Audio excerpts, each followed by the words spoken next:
আসসালামু আলাইকুম মোৰ অন্য এটি ভিডিঅ'লৈ আপোনালোক সকলোকে স্বাগতম জনালোঁ। আজি মই লৈ আহিছোঁ বন্ধাকবিৰ পকৰি কাৰী এখন আৰু সেই ৰেচিপিটোৱে মই আপোনালোকৰ লগত শ্বেয়াৰ কৰিব ওলাইছোঁ।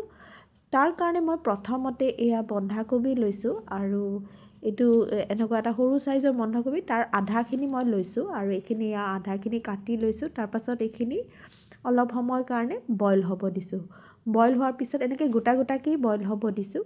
বইল হোৱাৰ পাছত এইখিনি ইফালে বইল হ'ব দি মই এইখিনি ৰেডি কৰি লৈছোঁ। এয়া নহৰু, আদা, পিঁয়াজ আৰু কেঁচা জলকীয়া।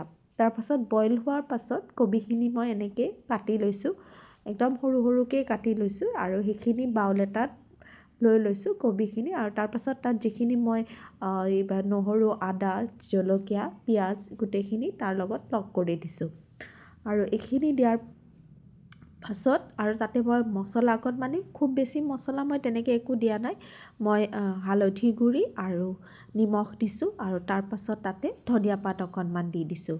আৰু এইখিনি দিয়াৰ পাছত মই তাত বেচন দিছোঁ 2 চামুচ। এই চামুচখনেৰে, এইখন ডাঙৰ চামুচ আৰু সেইখনেৰে 2 চামুচ বেচন দিছোঁ আৰু 2 চামুচ দিছোঁ কৰ্ণফ্ল'ৰ।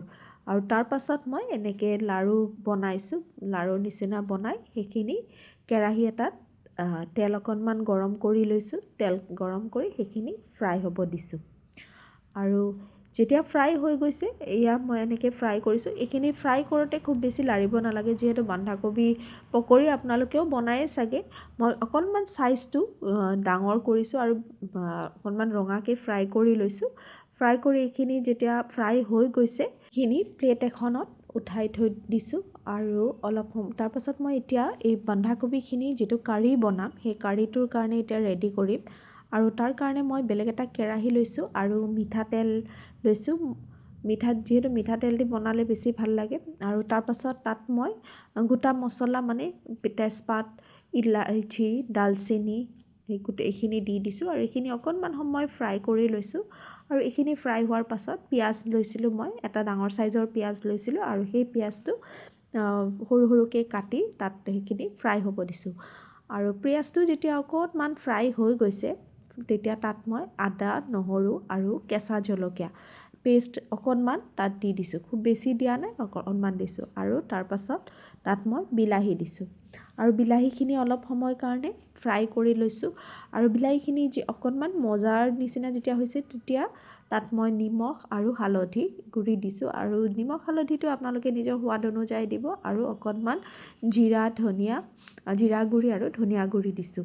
আৰু এইখিনি দিয়াৰ পাছত সেইখিনি ভালকৈ মিক্স কৰি লৈছোঁ। বিলাহীখিনি যেতিয়া অকণমান ছফ্ট হৈছে, তেতিয়া তাত মই টমেটো পিউৰি অকণমান দি দিছোঁ। এইখিনি ঘৰত বনোৱাই হয় টমেটো পিউৰিটো, সেইখিনি দি দিছোঁ। আৰু তাৰ লগত দিছোঁ দৈটো, যিখিনি মই দৈ দিছোঁ, মিঠা দৈও দিব পাৰে, কিন্তু মিঠা দৈ দিলে বেছি মিঠা হ'ব পাৰে। আৰু এইখিনি এনে নৰ্মেল দৈ হয়। এইখিনি দিয়াৰ পিছত আৰু অকণমান চেনি দিছোঁ। আৰু এইখিনি দি গোটেইখিনি মই ভালকৈ মিক্স কৰিছোঁ, যাতে দৈখিনি ভালকৈ মিক্স হৈ যায়। আৰু অলপ সময় পাছত সেইখিনি যেতিয়া মিক্স হৈ গৈছে, তেতিয়া অলপ সময় পাছত সেইখিনি ভালকৈ লৰাই অকণমান সময়ৰ কাৰণে ঢাকি দিছোঁ। আৰু যাতে সেইখিনি মানে অকণমান বইল হয় আৰু উতল আহে। তাৰপিছত অকণমান উতল অহাৰ পিছত তাত মই মটৰ এড কৰি দিছোঁ। মটৰটো মই আগতে দিয়া নাই, নহ'লে ভাঙি যাব। মটৰ এড কৰি গৰম পানী অকণমান দি দিছোঁ।